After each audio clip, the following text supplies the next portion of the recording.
ಭಾಳ ಪ್ರಮುಖವಾಗಿ ಈ ನೆಲದ ಸಮಸ್ಯೆ, ಭೂಮಿಯ ಸಮಸ್ಯೆ ಕುರಿತಂತೆ ಮಾತಾಡುವಾಗ ನಮಗೆ ಅಂಬೇಡ್ಕರ್ ನೆರವಾಗ್ತಾರೆ. ಇಲ್ಲಿಂದ ನೀರಿನ ಸಮಸ್ಯೆ ಮಾತಾಡುವಾಗ ನಮಗೆ ಅಂಬೇಡ್ಕರ್ ನೆನಪಾಗ್ತಾರೆ. ಇಲ್ಲಿಂದ ಶಿಕ್ಷಣದ ಸಮಸ್ಯೆಗಳ ಬಗ್ಗೆ ಮಾತಾಡಿದಾಗ ಅಂಬೇಡ್ಕರ್ ಬೇಕಾಗ್ತಾರೆ. ಆರೋಗ್ಯದ ಸಮಸ್ಯೆಗಳು ಬಂದಾಗ, ಎಕಾನಮಿ ಆರ್ಥಿಕತೆಯ ಸಮಸ್ಯೆ ಬಂದಾಗ, ಕಾನೂನಿನ ಸಮಸ್ಯೆ ಬಂದಾಗ, ಸ್ತ್ರೀ ಸಮಾನತೆಯ ಸಮಸ್ಯೆ ಬಂದಾಗ, ಈ ಎಲ್ಲ ಸಮಸ್ಯೆಗಳು ಬಂದಾಗಲೂ ಕೂಡ ನಮಗೆ ಪರಿಹಾರ ಇರುವಂಥದ್ದು ಇವತ್ತಿಗೂ ಕೂಡ ಅಂಬೇಡ್ಕರಿಸಮೇ. ನಾವು ಕಾವೇರಿ ಜಲ ವಿವಾದನ ಭಾಳ ದೊಡ್ಡ ಪ್ರಮಾಣದಲ್ಲಿ ಹೇಳ್ತೀವಿ, ಆದರೆ ಬಾಬಾ ಸಾಹೇಬರು ಕೊಟ್ಟಂತಹ ಪರಿಹಾರಕ್ಕೆ ನಾವು ಮತ್ತೆ ಹೋಗಬೇಕಾಗಿದೆ. ನಾನು ಇದನ್ನು ಬರೀ ಭ್ರಮೆಯಲ್ಲಿ ಹೇಳ್ತಾ ಇರೋಂಥದ್ದಲ್ಲ. ಇದು ಅವ್ರದ್ದು ವಾಟರ್ ಮ್ಯಾನೇಜ್ಮೆಂಟ್ ಬಗ್ಗೆ ನೀವು ಓದ್ಬಿಟ್ಟಿದ್ದು ಅಂತ ಹೇಳಿದ್ರೆ, ಬಹುಶಃ ಭಾರತವನ್ನು ಭಾರತವಾಗಿ ಉಳಿಸ್ಕೊಳ್ಳಲಿಕ್ಕೆ ನಮಗಿರುವಂತಹ ಏಕೈಕ ಮಾರ್ಗ ಅದು ಅಂಬೇಡ್ಕರಿಸಮ್.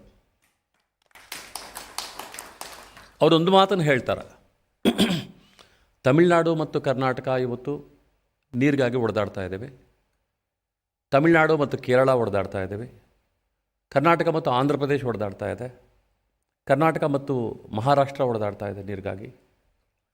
ಆದರೆ ಅವರು ಒಂದು ಮಾತಲ್ಲಿ ಹೇಳ್ತಾರೆ, ವಾಟರ್ ಕ್ಯಾನಲ್ಸ್ ಹೆಂಗಿರಬೇಕು ಅಂತ ಹೇಳಿದ್ರೆ ರೈಲ್ವೆ ಟ್ರ್ಯಾಕ್ಸ್ ಥರ ಇರಬೇಕಂತೆ.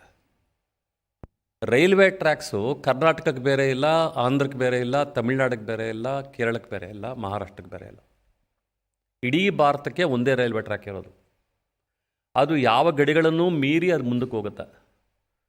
ವಾಟರ್ ಮ್ಯಾನೇಜ್ಮೆಂಟು ಇವತ್ತು ನಾವು ಯೋಚನೆ ಮಾಡಬೇಕಾಗಿರುವಂಥದ್ದು ರೈಲ್ವೆ ಟ್ರ್ಯಾಕ್ಸ್ ಥರ ಇರಬೇಕು ಅಂತಂದರೆ ಇಡೀ ದೇಶವನ್ನು ಒಗ್ಗೂಡಿಸುವಂಥ ರೀತಿಯಲ್ಲಿರಬೇಕು ಅಂತ. ನಾವು ಗಾರ್ಲ್ಯಾಂಡ್ ಕ್ಯಾನಲ್ ಬಗ್ಗೆ ಅದ್ರ ಬಗ್ಗೆ ಎಲ್ಲ ಮಾತಾಡ್ತೀವಿ. ಗಾರ್ಲ್ಯಾಂಡ್ ಕ್ಯಾನಲ್ಗಿಂತಲೂ ಅತ್ಯುತ್ತಮವಾದಂತಹ ಸಂದೇಶ ಇದರಲ್ಲಿ ಇರೋದೇನು ಅಂತ ಹೇಳಿದ್ರೆ, ಭೂಮಿ ಮತ್ತು ನೀರು ಎಲ್ಲವನ್ನೂ ಬೆಸೆಯಬಲ್ಲದು ಅನ್ನೋಂಥದ್ದು. ಅದಕ್ಕೆ ನನಗೆ ನೀವು ಹೇಳ್ತಿರಲ್ಲ, ಅಂಬೇಡ್ಕರ್ ಅವರ ಕಾನ್ಸ್ಟಿಟ್ಯೂಷನ್ನು ಅದು ಅತ್ಯಂತ ಮಾನವೀಯವಾದ್ದು ಅಂತ ಹೇಳ್ತಿರಲ್ಲ, ನಾನು ಅದಕ್ಕಿಂತ ಮುಂದೆ ಹೋಗ್ತಾ ಇದ್ದೀನಿ. ಅಂಬೇಡ್ಕರ್ ಅವರ ಕಾನ್ಸ್ಟಿಟ್ಯೂಷನ್ ಬರೀ ಮಾನವೀಯವಾದದ್ದಲ್ಲ, ಜೀವಪರವಾದ್ದು. ನಾನು ಯಾಕೆ ಜೀವಪರವಾದ್ದು ಅಂತ ಹೇಳ್ತೀನಿ ಅಂತಂದರೆ, ನೀವು ಸಂವಿಧಾನದ ಆಶಯಗಳನ್ನು ನೋಡ್ತಾ ಹೋದಾಗ, ಪರಿಚ್ಛೇದಗಳನ್ನು ಓದ್ತಾ ಹೋದಾಗ, ಒಂದು ಬಾಯೇ ಇಲ್ಲದಂತಹ ಒಂದು ಪ್ರಾಣಿಗೆ ಕೂಡ ಜೀವಿಸುವ ಹಕ್ಕಿದೆ ಅನ್ನೋಂತ ಹೇಳುವಂಥದ್ದು ಬಾಬಾ ಸಾಹೇಬರು. ಇವತ್ತಿಗೂ ನೀವು ವೈಲ್ಡ್ ಲೈಫ್ ಎಲ್ಲಾದರೂ ನೀವು ಹಂಟ್ ಮಾಡಿದ್ದು ಅಂತಂದರೆ ನೀವು ಜೈಲಿಗೆ ಹೋಗ್ತೀರಿ. ಆ ಹಕ್ಕು ಕೊಟ್ಟವರು ಯಾರು? ಆ ಪ್ರಾಣಿಗೆ ಬದುಕೋ ಹಕ್ಕನ್ನು ಕೊಟ್ಟಿದ್ದು ಬಾಬಾ ಸಾಹೇಬರು. ಪಕ್ಷಿ ಸಂಕುಲ ಇರ್ಬೋದು, ಸಸ್ಯ ಸಂಕುಲ, ಈವನ್ ಫ್ಲೋರಾ ಆ್ಯಂಡ್ ಫಾನಾ ಅಂತೀವಲ್ವ ನಾವು, ಆ ಇಡೀ ಸಸ್ಯ ಸಂಕಲವನ್ನು ಕೂಡ ನಾವಿವತ್ತು ಈ ದೇಶಕ್ಕೋಸ್ಕರ ನಾವು ಪ್ರೊಟೆಕ್ಟ್ ಮಾಡ್ಕೋಬೇಕಾದ್ರೆ ಅದು ಬಾಬಾ ಸಾಹೇಬರ ಐಡಿಯಾಲಜಿ ಮೇಲೆ ಹೋಗಬೇಕಾಗತ್ತೆ. ನೀರಿಂದಾಯಿತು, ಪರಿಸರದ್ದು ನಾನೀಗ ಮಾತಾಡ್ತಾ ಇದ್ದೀನಿ. ಕೃಷಿಯ ಬಗ್ಗೆ ಇವತ್ತು ಕೂಡ ಬಾಬಾ ಸಾಹೇಬರು ತಂದಂತಹ ಅಗ್ರಿಕಲ್ಚರಲ್ ಬಿಲ್ ಇದೆಯಲ್ಲ, ಆ ಬಿಲ್ಗೆ ನಾವು ಹೋಗಬೇಕಾಗತ್ತೆ. ಅವರು ಈ ಭೂಮಿಯ ಹಂಚಿಕೆ ಮತ್ತು ಕೃಷಿಯ ಬಗ್ಗೆ ಮಾತಾಡ್ತಾ ಅವರು ಹೇಳೋವಂಥದ್ದು, ಈ ಸಣ್ಣ ಸಣ್ಣ ಸಮುದಾಯಗಳು ಯಾವ ರೀತಿಯಲ್ಲಿ ನಾವು ಭೂಮಿಯ ಮೂಲಕ ನಾವು ಇದನ್ನು ಪಡ್ಕೋಬೋದು ಅನ್ನೋಂಥದ್ದನ್ನು ಹೇಳ್ತಾರೆ. ಮತ್ತು ಅವ್ರು ಕೃಷಿ ಬಗ್ಗೆ ಮಾಡಬೇಕಾಗಿರುವಂತಹ ನಾವು ಏನನ್ನು ಅಳವಡಿಸ್ಕೋಬೇಕು ನಮ್ಮ ಕಂಡೀಷನ್ಸ್ ಅನ್ನೋದನ್ನು ಹೇಳ್ತಾರೆ. ಇವತ್ತಿಗೂ ಪಾರ್ಲಿಮೆಂಟಲ್ಲಿ ಏನಾದರೂ ಒಂದು ಚರ್ಚೆ ಆಗಬೇಕಾದ್ರೆ, ನಾವು ಕೃಷಿಯ ಬಗ್ಗೆ ಚರ್ಚೆ ಆಗಬೇಕಾದ್ರೆ ನಾವು ಬಾಬಾ ಸಾಹೇಬರ ರೈಟಿಂಗ್ಸ್ಗೆ ಹೋಗಬೇಕಾಗತ್ತೆ. ನಾನು ಇದನ್ನ ಭಾಳ ಸಣ್ಣ ಇದರಲ್ಲಿ ಸಣ್ಣ ವಾಕ್ಯಗಳಾಗಿ ಹೇಳ್ತಾ ಇದ್ದೀನಿ. ಕೃಷಿ ಬಗ್ಗೆನೇ ಒಂದು ದಿವಸ ಕರೀರಿ, ನಾನು ಮಾತಾಡ್ತೀನಿ, ಬಾಬಾ ಸಾಹೇಬ ಮತ್ತು ಕೃಷಿ ಅಂತ. ಬಾಬಾ ಸಾಹೇಬರು ಮತ್ತು ಎಜುಕೇಷನ್, ಇವತ್ತು ಅವರು ಇಷ್ಟು ಯೂನಿವರ್ಸಿಟಿ ಆ್ಯಕ್ಟ್ಸ್ ಇದ್ದಾವೆ, ಇವಕ್ಕೆಲ್ಲವೂ ಕೂಡ ಮೂಲ ಬೇರೆ ಯಾವುದು ಅಂತ ಹೇಳಿದ್ರೆ Bombay university act. Bombay university ಆ್ಯಕ್ಟನ್ನು ಡ್ರಾಫ್ಟ್ ಮಾಡಿದ್ದು ಬಾಬಾ ಸಾಹೇಬ್ ಅಂಬೇಡ್ಕರ್. ಆ ಆ್ಯಕ್ಟ್ಗಳ ಮೇಲೆ ಇವತ್ತು ಬೆಂಗಳೂರು ಯೂನಿವರ್ಸಿಟಿ ಇರ್ಬೋದು, ಮೈಸೂರು ಯೂನಿವರ್ಸಿಟಿ ಇರ್ಬೋದು, ಅಗ್ರಿಕಲ್ಚರ್ ಯೂನಿವರ್ಸಿಟಿ ಇರ್ಬೋದು, ಅಥವಾ ಇನ್ಯಾವುದೇ ಮೆಡಿಕಲ್ ಯೂನಿವರ್ಸಿಟಿ ಇರ್ಬೋದು, ಯಾವುದೇ ಯೂನಿವರ್ಸಿಟಿಗಳು ಅಳವಡಿಸ್ಕೊಟ್ಟಿರುವಂಥದ್ದು ಬಾಬಾ ಸಾಹೇಬ್ ಕೊಟ್ಟಂತಹ ಶಿಕ್ಷಣಕ್ಕೆ ಮತ್ತು ಇದಕ್ಕೆ ಕೊಟ್ಟಂತಹ ಆ ಆ್ಯಕ್ಟ್ಗಳನ್ನು ಮತ್ತು ಆ ಬಿಲ್ಗಳನ್ನು ನಾವು ಆಲೋಚನೆ ಮಾಡಬೇಕಾಗುತ್ತೆ. ನನಗನ್ಸುತ್ತೆ ನಮ್ಮ ಪ್ರತಿ ಮಾತು ಮತ್ತು ಪ್ರತಿ ಕೃತಿ ಮತ್ತು ನಮ್ಮ ಆಲೋಚನೆ ನಮ್ಮ ನಡವಳಿಕೆ ಒಳಗಡೆ ಬಾಬಾ ಸಾಹೇಬರು ಇಲ್ಲದೇ ಇದ್ದರೆ ನಾವೆಲ್ಲೋ ತಪ್ಪಾಗ್ತಿದ್ದೀವಿ ಅಂತ ಅರ್ಥ. ಇಡೀ ನನ್ನನ್ನು ಬದಲಾವಣೆ ಮಾಡಿದ ಬಾಬಾ ಸಾಹೇಬರು. ಒಂದು ಕಡೆ ಭಗವಾನ್ ಬುದ್ಧರ ಬಗ್ಗೆ ವಿವೇಕಾನಂದ ಒಂದು ಮಾತು ಹೇಳ್ತಾರೆ, ಜಗತ್ತಿನಲ್ಲಿ ಮೆದುಳನ್ನು ಮತ್ತು ಹೃದಯವನ್ನು ಏಕಕಾಲದಲ್ಲಿ ಇಟ್ಕೊಂಡಂತಹ ವ್ಯಕ್ತಿ ಬುದ್ಧ ಒಬ್ಬರೇ ಅಂತೇಳ್ಬಿಟ್ಟು.